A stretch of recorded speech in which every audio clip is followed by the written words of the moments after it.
Okay. The last example, number 6, is here.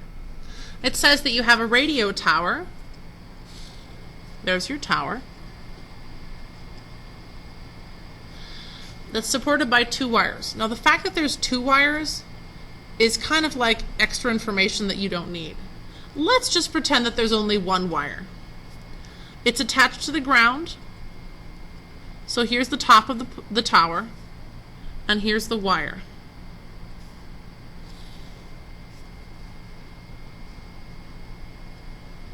It says that the wire is 130 yards long. So I'm going to label that 130. This is the ground, obviously, right? Down here. Ground.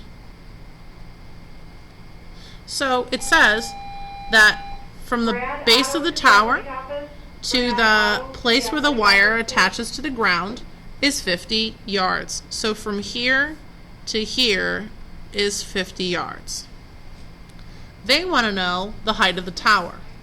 Since that's what we're trying to find, I'm going to mark that with an X. What we have here is a special type of triangle called a right triangle, because we're assuming that the tower goes straight up and down and the ground goes straight sideways, so that would be a right angle, 90 degrees. Right triangles have a formula that only works for them, and that's the Pythagorean theorem. And that says when you take a leg squared, add it to the other leg squared, that should be equal to the hypotenuse squared. That gives us an equation by which we can solve for x.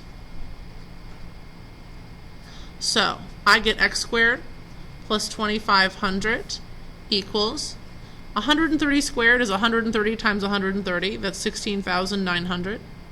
If I subtract 2,500 on both sides, I get 14,400. Taking the square root of both sides, this time we don't need to use the plus or minus because we know what we're trying to find is a length, which means we know it'll be positive, and we get 120. So the height of the tower is 120 yards.